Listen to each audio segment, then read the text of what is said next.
ส่มาหน่อยใส่มาหน่อยมาดูกันโอ้ก็วิ่งไปแล้วกลอยไปอ่ะ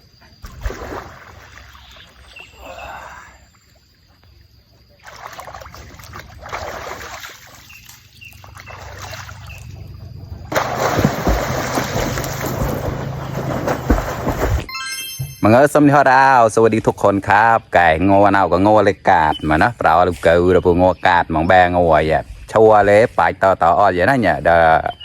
รับหัวรับหัวเลยไปต่ออย่างนั้นให้อย่างนั้นเนี่ยชัวมัวเลยนะเราไปน่าดำเก็กเราตอนมันใหญ่นะ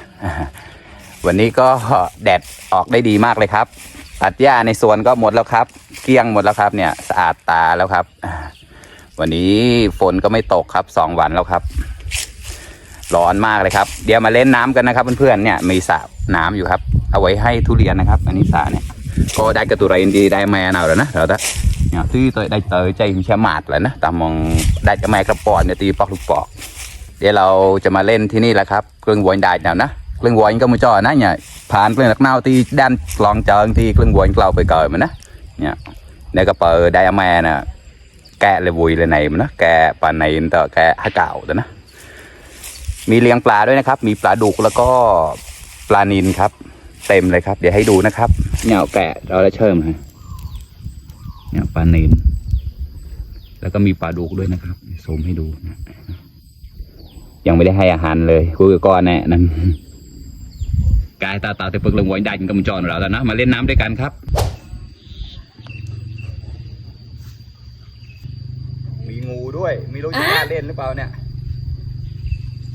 ใส่มาหน่อยมาดูกันโอ้ก็วิ่งไปแล้วกลอยไปอ่ะไม่เป็นไรงูก็งูอ่ะโอ้ยสดชื่นมากเลยครับ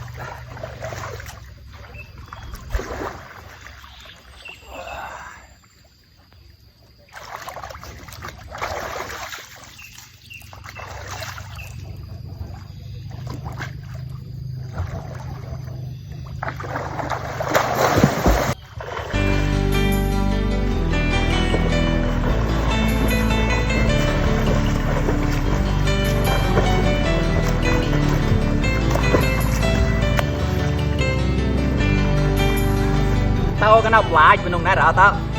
ตรงนี้มันลึกมากเลยนะครับ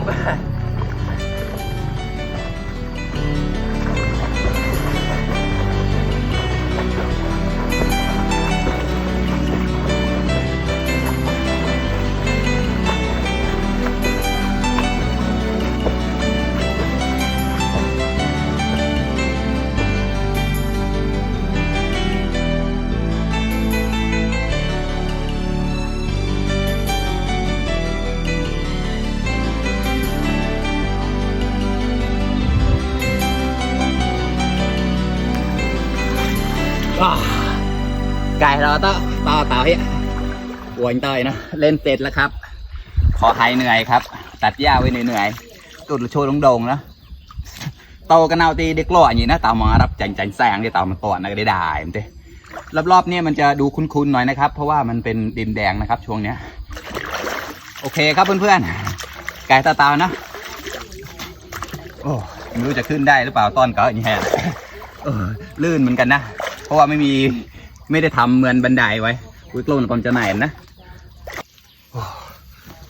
โอเคสดชื่นดีครับแล้วก็เหนื่อยด้วยสมบอสอนะ